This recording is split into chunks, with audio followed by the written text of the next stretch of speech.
Ladies and gentlemen, distinguished guests, the Honorable Mr. Yasser Yakesh, it's an honor and a pleasure for me to welcome you back this evening for the keynote address of the evening. It's really an honor and a pleasure for me to have the chance to introduce Mr. Hans-Josef who is a member of parliament in Germany for the Green Party. In addition to that, he is the spokesman on energy policy for the Alliance 90, the Greens, parliamentary group in the Bundestag. And he's actually held many positions in the parliament. I won't mention all of them because it's a very extensive list, but I will try to mention the most important, just so you get a sense for the great diversity and also depth of experience that Mr. Fell is bringing. Mr. Fell is also the spokesman of the parliamentary group on the Committee of the Environment, Nature, Conservation, and Nuclear Safety, rapporteur on technology assessment for the parliamentary group, substitute member of the Bundestag's Defense Committee, substitute member on the Committee on Education, Research, Technology Assessment, spokesman on energy and technology for the Alliance 90, the Greens, parliamentary group in the Bundestag from 2005 until 2009, spokesman on research and technology policy from 1998 until 2005, and deputy chairman of the German-Chinese Parliamentary Friendship Group. So really a man of a lot of experience in terms of not only integration, multiculturalism, having initially been born in the eastern part of Germany, if I remember correctly, or in the west. Southern part. Okay, we were talking about Bavaria this morning, that in many ways Bavaria is also like a different country to a certain degree. But I think in that sense, no, I think we're really happy to have you here as a member of the Green Party. As you may know, Germany is the first country in the world to have the Green Party in parliament, as far as I know. And also to be here really to discuss an issue that I think has tended to divide groups, countries, and nations, but could also serve as a possible bridge, in particular the issue of energy. The topic that he has chosen is Energiewende, a cultural and democratic revolution. Ladies and gentlemen, please join me in a very, very warm welcome for Mr. Hans-Josef Fell.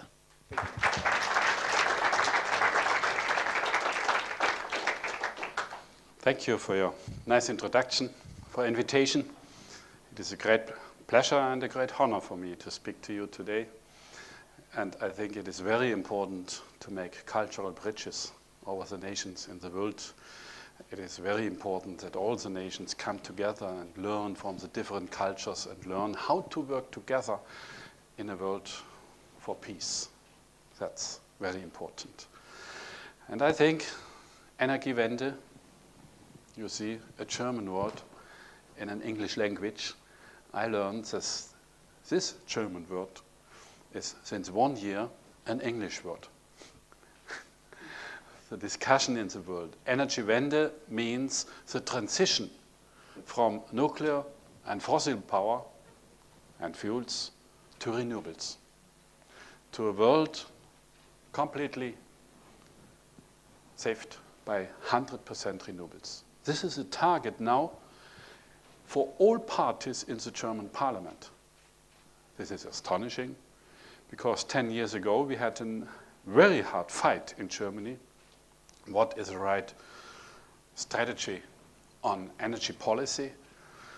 Perhaps you know the Green Party, together with the Social Democratic Party, in 2000 made a law to phase out nuclear power and to switch to renewables with a feed-in tariff law for renewables. But after 10 years, 2011, the conservatives and liberals who fight it against this strategy changed this. They cancelled the phase-out nuclear law and came back to longering the operation period of nuclear power. But this law stood only a half a year. Then came the accident of Fukushima, and this accident changed now the liberals and the conservatives too. And now we have a consensus in Germany to completely cancel nuclear power because of the security problems and other problems. And we see this change to a renewable world is not only a chance in energy transition. We have a lot of cultural issues.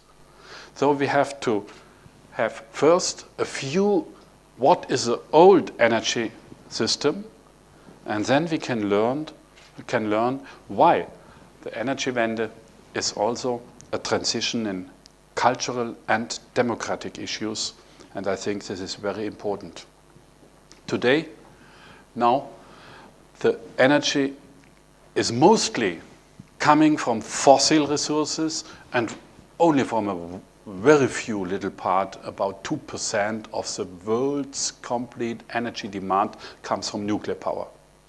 But the most, about 85% comes from fossil. Mineral oil, natural gas, and coal. These fossil energies change the world because they emit climate gases and leads to global warming. And we see now the disaster of the global warming. When we look to USA, to the Hurricane Sandy, made a damage of 100 billion US dollar. A lot of people don't know anymore how to live again. They lost their existence and others. Global warming make great, great disasters. And we must fear when global warming goes on, then the disasters will increase. Therefore, to stop global warming is one of the most important basic for culture in the humankind, because when you have no life existence, you cannot live on the cultural level. But the economy in the world, the energy economy, depends on the fossil fuels. These are the biggest companies in the world, the 10 biggest. And we see that the most of the companies earn money with fossil fuel or with fossil technology. ExxonMobil is the biggest company in the world. Apple's the second biggest. PetroChina, China, a mineral oil company. ICBC, a bank. And then comes Petrobras in Brazil, BHP, Billiton. All are mineral oil companies. The business with the old fossil and nuclear energies is the biggest business in the world.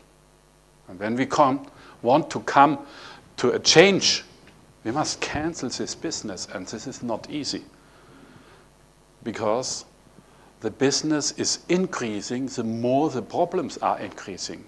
We all fear in our region the rising oil prices. Can we go on with a car in some years?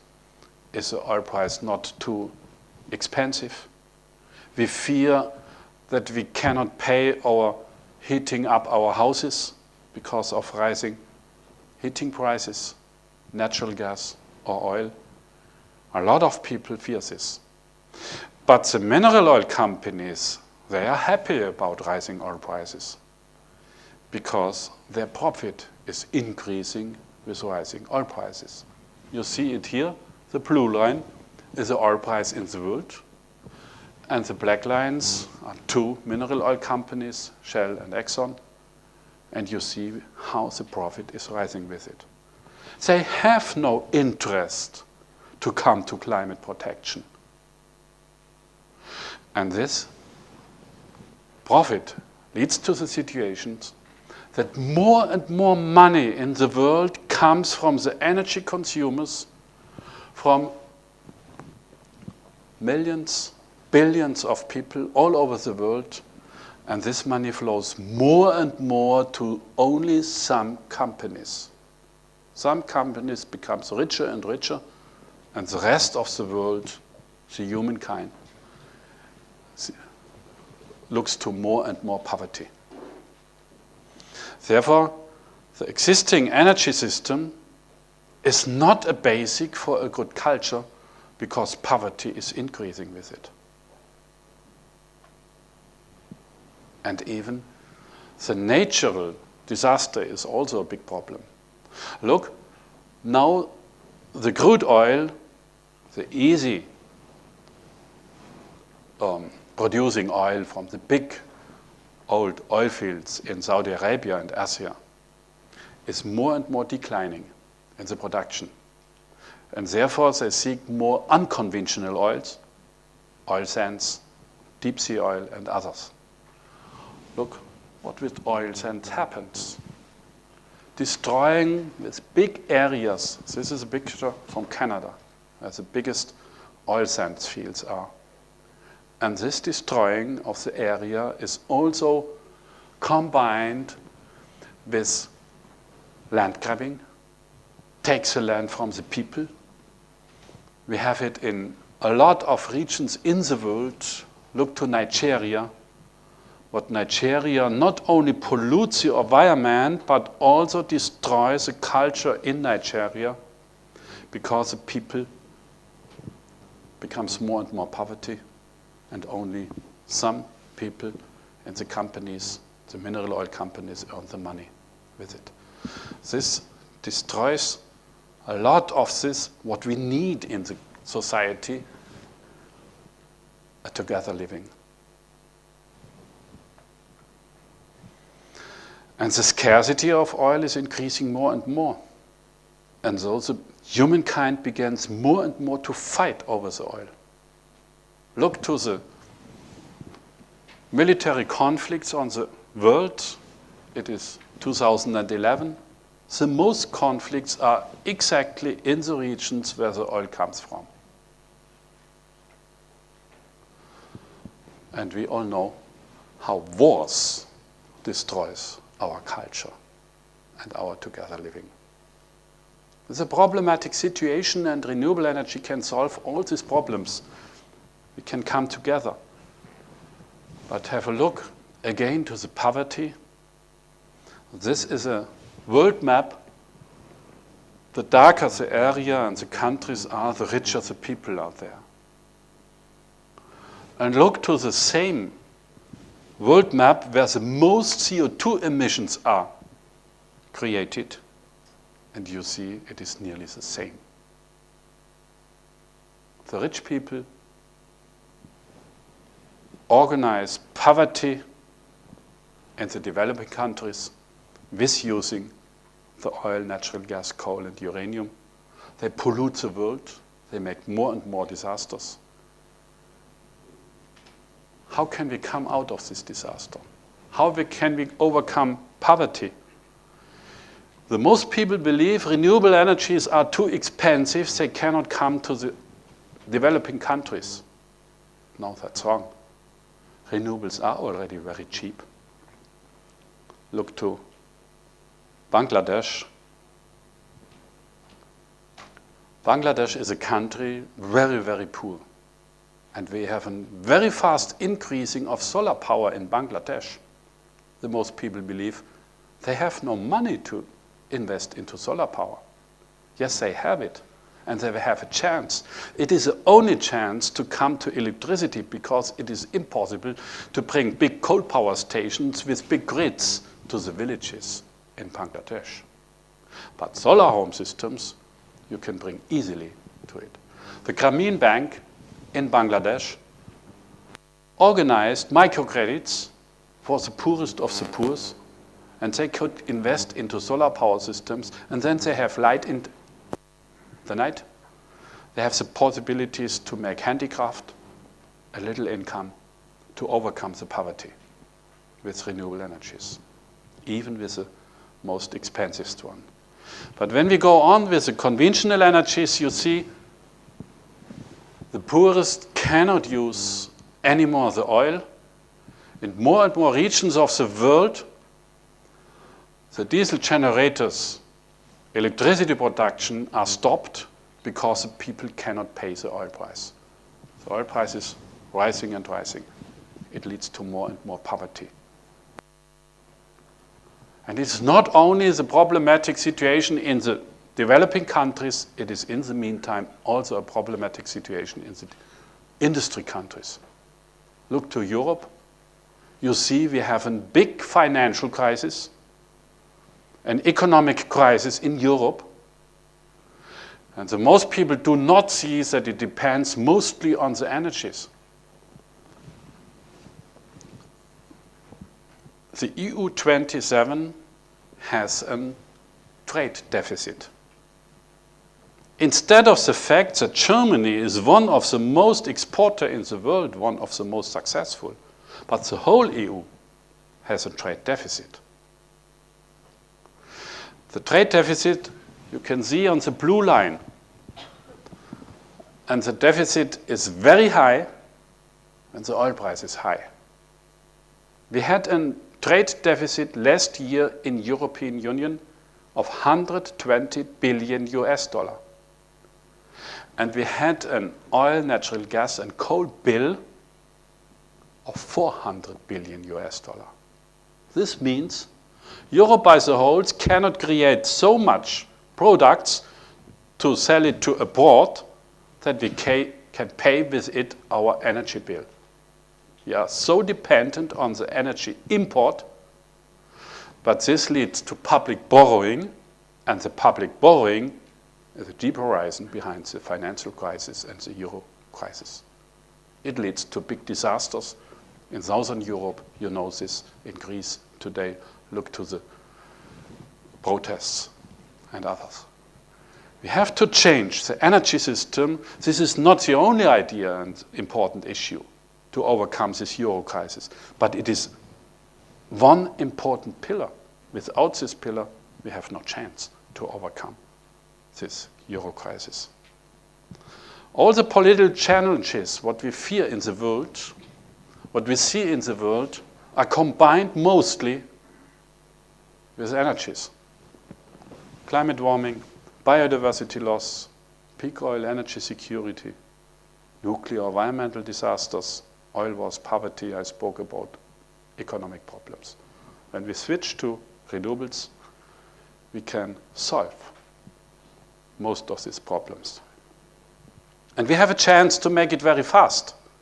Look to Germany, to the success strategy of the last years.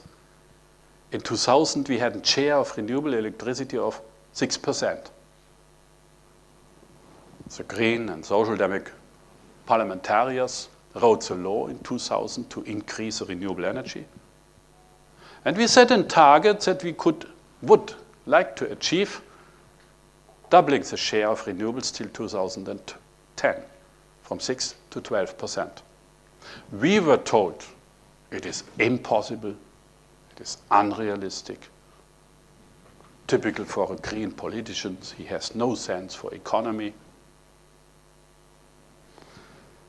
But we reached 17% share, much more than was believed by the economic and by the energy people who advised the politics.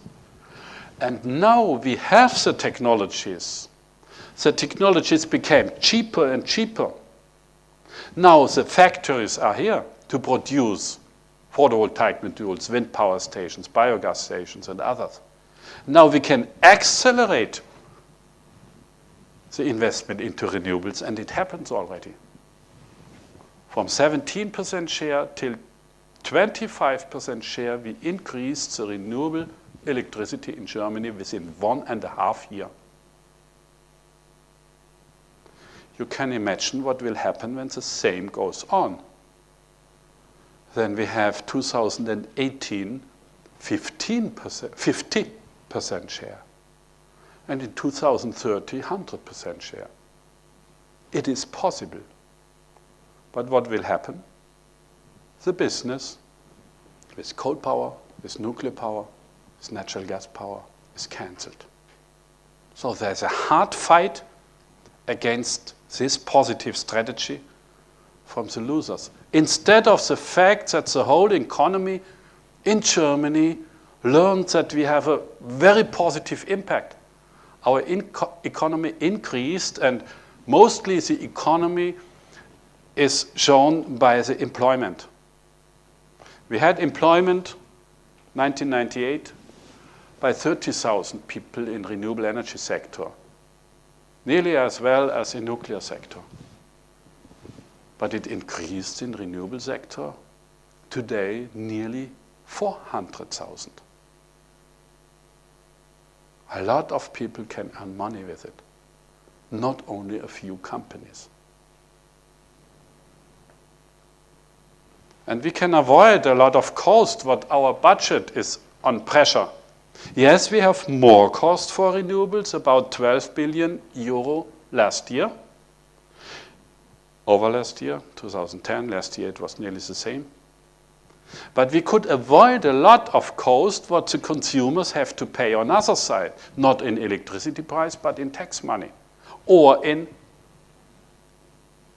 buying conventional resources, energy resources. The avoiding cost were in the sum 20 billion euro. So renewables are not a pressure on the economy, but they help the economy to solve a lot of problems. But the people who don't like this challenge, they fight against it.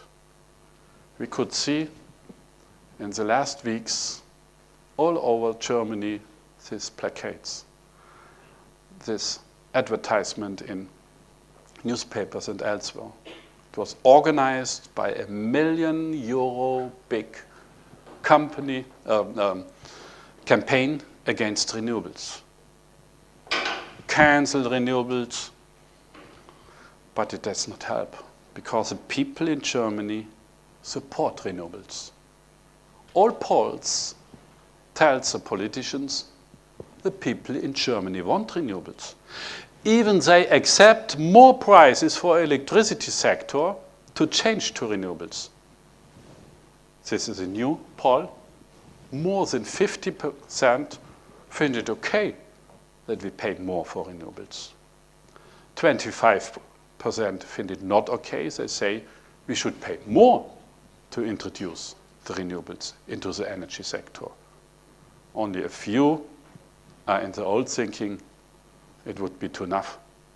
Instead of the fact that the campaign against renewables highlighted in our political discussion, it would be too expensive. But the people see it is otherwise. They learned about it. Now we people have the chance to take part in this energy transition. And the people by themselves organized it. We have a lot of community power in Germany. People in the villages who came together to make a new who can help me? What is the word in English for Genossenschaft? Community. Thank you. New communities organized by the peoples. The people learned in the villages. Now we want organized a new democratic revolution. We want to earn the money, not only the big companies. And so these communities increased. We have now 600 in Germany within some years. And this development goes very, very fast on. And this is a cultural revolution. Because the people said, yes, we want to do it by ourselves. They told them, we can organize climate protection. We can organize energy security with energy from sun and wind power and biogas from the farmers. We can organize this transition. And we can take part on the income, on the profit. So it is very stable. And we have on local level a lot of decisions of the people to organize it. This is a map from Germany where all the regional counties, we call it Kreise, are here. And you see some are colored with green color. All these regional areas made a decision on political level to decide we want to change our villages and little towns to 100% renewables in some decades. It is a political decision on low level, on decentralized level. It is more what we decided in Berlin, in Bundestag. The people want more. Not everyone, but the most one. Renewables are a democratic and cultural revolution because the energy profits, they switch from rich monopolists to the civic. The undemocratic nuclear power, you see what happens in the areas with nuclear power will phase out.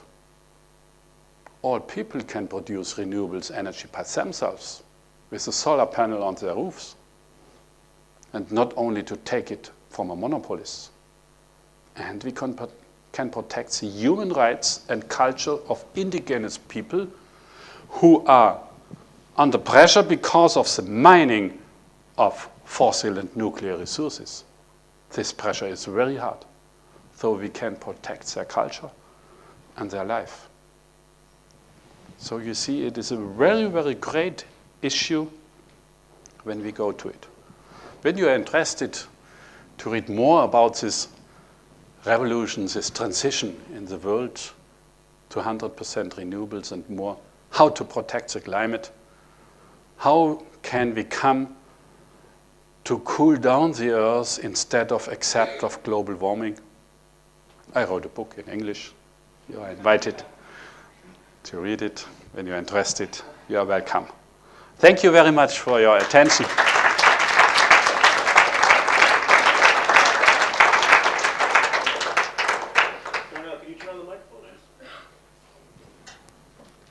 I just wanted to, first of all, express my gratitude to you, and also to underline why I think it was very important that you also gave your lecture here tonight. At the Institute for Cultural Diplomacy, for us, cultural diplomacy is actually really just the first step. And I think if cultural diplomacy is successful, it will allow for really understanding and trust between peoples and countries. If we have that understanding and trust, then we can actually get to work together on these kinds of issues. For me, climate change is one of my biggest concerns every morning when I wake up in the day. I think sometimes scientists say it's too late. Others say it's not too late, but we have to act now, not tomorrow, not next year. And for me, that's one of the, let's say, motors of inspiration for cultural diplomacy. We can't wait any longer. We've got to actually have that trust and understanding now so that we can collaborate on exactly these kinds of issues. So I think you may not have known this when you came here, but I think just by you presenting this, I think we're already accomplishing a certain cultural bridge or cultural diplomacy here. The fact that we can actually reflect and discuss on these issues together. So what I'd like to do now is invite your questions and your feedback for Mr. Fell on this issue. And I think in this discussion round, we can also accomplish another layer of cultural diplomacy and cultural bridges. So please don't be shy. Any questions or comments that you have for Mr. Fell or on this issue of also global climate change and beyond. I see already two hands here. As always, if you could stand and briefly introduce yourself. We have a second microphone. All right, we'll start in the back then. All right, okay, so then we'll come to the front afterwards. Please. Hello, my name is Arthur and I'm intern here in ICD. I'm from Latvia. I have actually 3 questions. First one, you somehow make opposition between workers and their rights, like working places, and monopolies of oil companies and so on. But oil companies also are employers for thousands and hundreds of thousands of people all around the world. Don't you see their possible pressure and negative results for those people?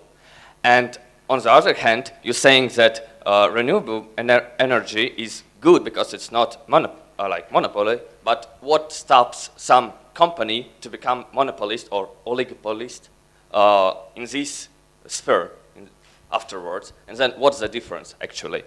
The second question.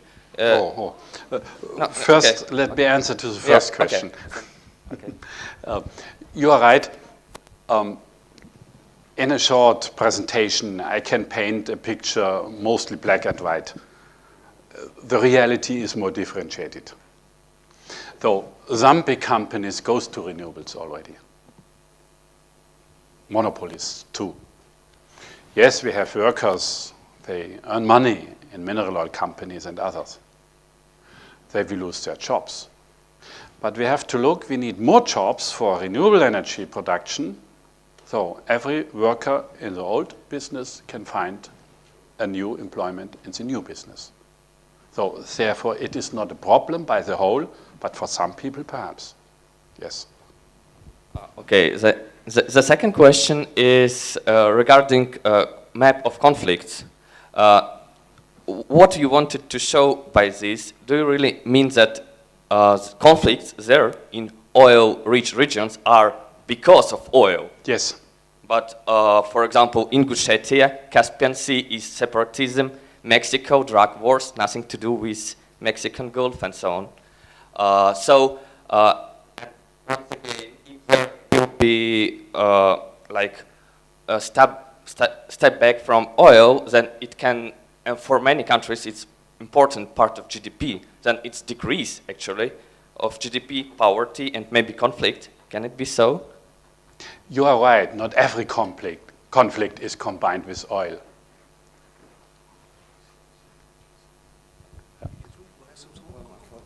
Yeah. You are right. Not every conflict is combined with oil, but a lot of conflicts are combined with oil. That's what I want to show. And you can find these conflicts in Nigeria. It is a complete oil war in the region there, in Venezuela, in Colombia. Yes, in Mexico it is a drug war. You are right. But the most conflicts in Sudan or elsewhere goes mostly over oil. Thank you very much. And small last question. I should remember it by myself.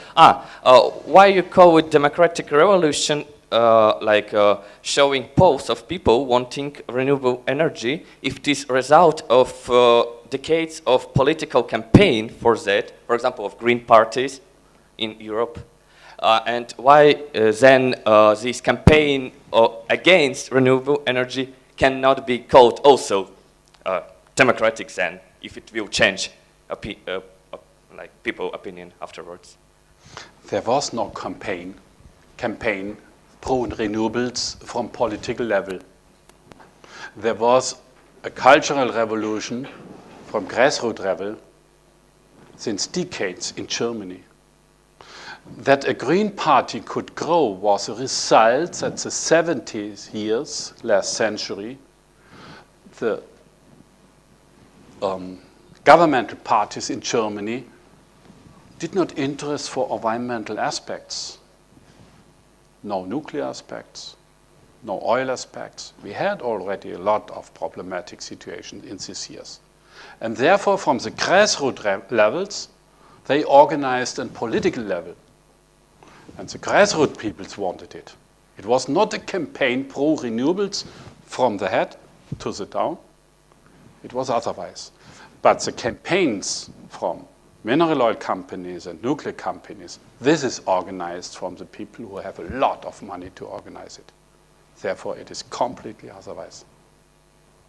Excellent, thank you. Let's take a few more questions, and just so you know, we have an interview we're going to do with Mr. Feld afterwards, so I want to make sure we have time for that as well. But let's take, I think you were waiting here first. My name is Sean. I'm from the United States, Michigan specifically, and my question was just, your position in the German parliament allowed you to speak with good experience about the German political response to green energy. I'm kind of curious about the European Union's political response and what discussions have been had at the European Union level.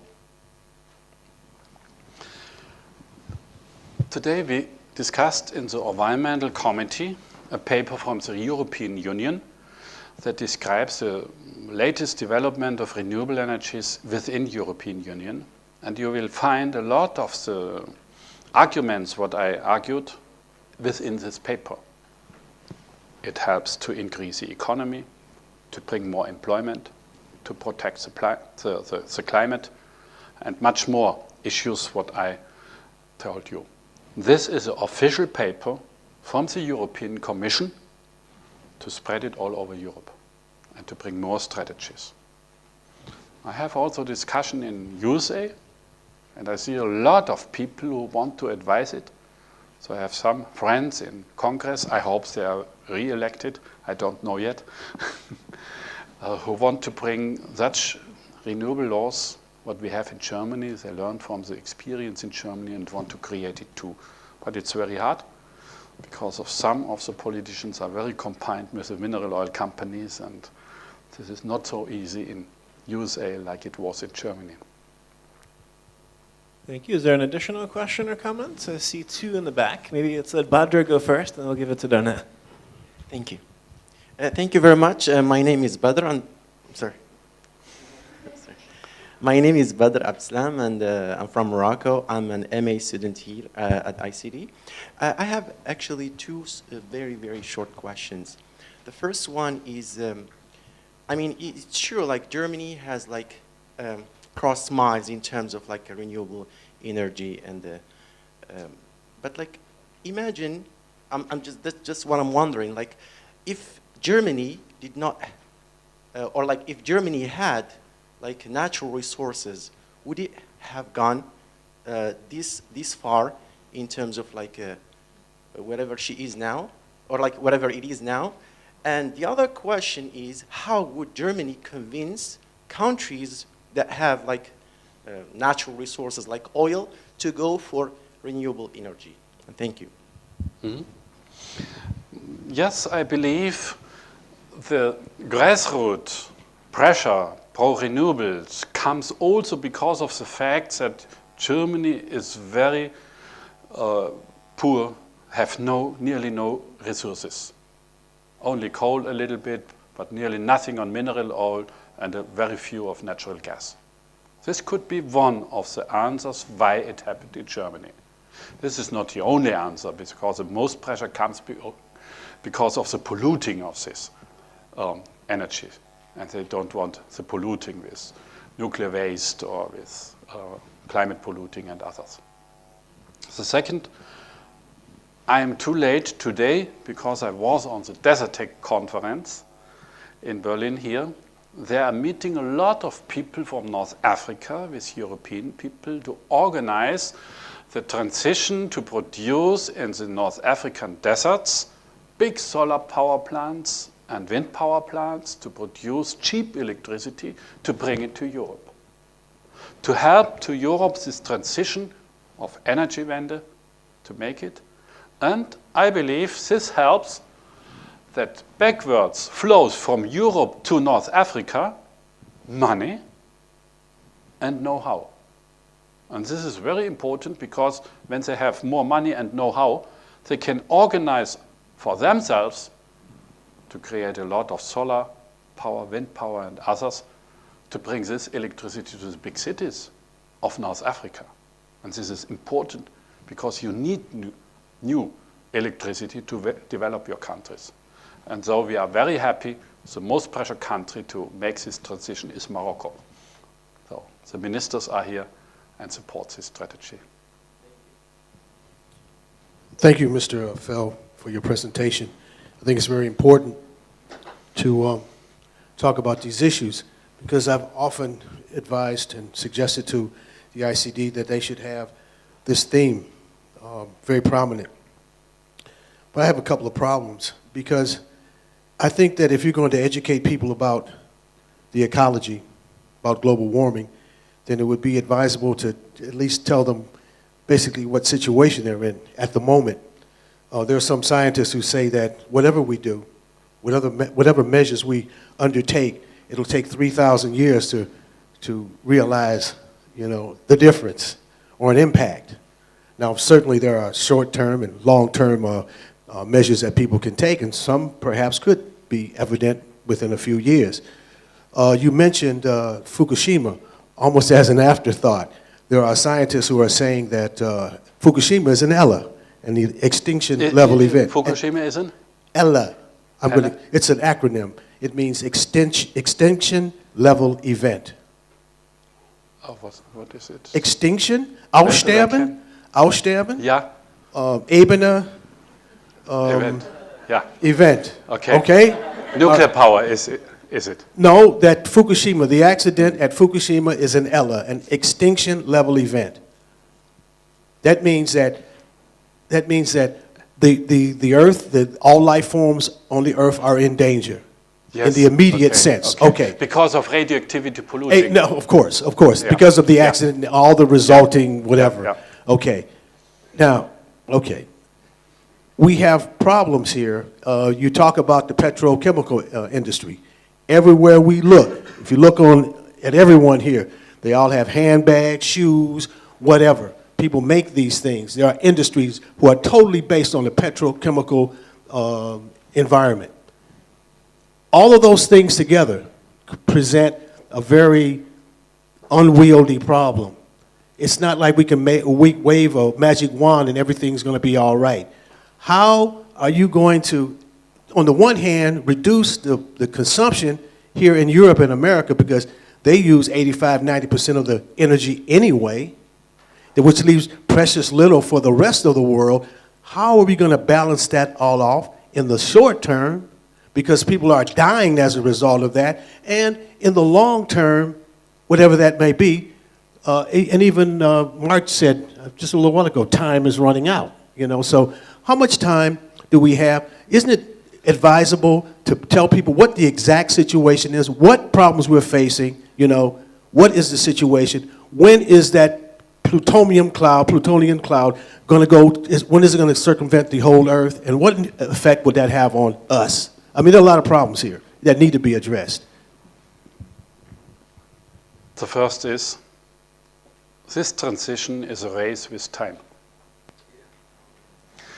We cannot be sure that we can win this race with climate polluting, with radioactivity and others. Therefore, you are sure. But I'm hopeful that we have a chance to win this race. Because the increasing of renewables can be so fast in the world that we could change the transition in the completely world, not only in the industry nations, completely in the world, to 100% renewables within 2 or 3 decades, when the people want to organize it. It is possible on a technology view, feasible on an industry level. And the race, my hopeful, is therefore, because renewables have an other cost curve than fossil. The more we use fossil and nuclear, the more expensive it becomes because of the scarcity and because of the polluting problems. But the more we use renewables, the cheaper they become, because they do not need any fuel except of biomass. But wind power, solar power have only technology cost and financing cost. And the technology cost goes down the more wind power we produce because of the mass production in the factories. So, and then happened the thing, and we are at the moment in the turning point in the world, that renewables becomes cheaper than fossil and nuclear.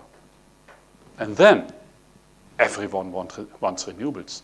Why should he pay more to pollute the world? He takes the cheap one to save the world. This is why I am hopeful that we have a chance. Well, on that note of optimism, I'd like to ask everyone to please join me in expressing our sincere gratitude to Mr. Fell. Thank you very much.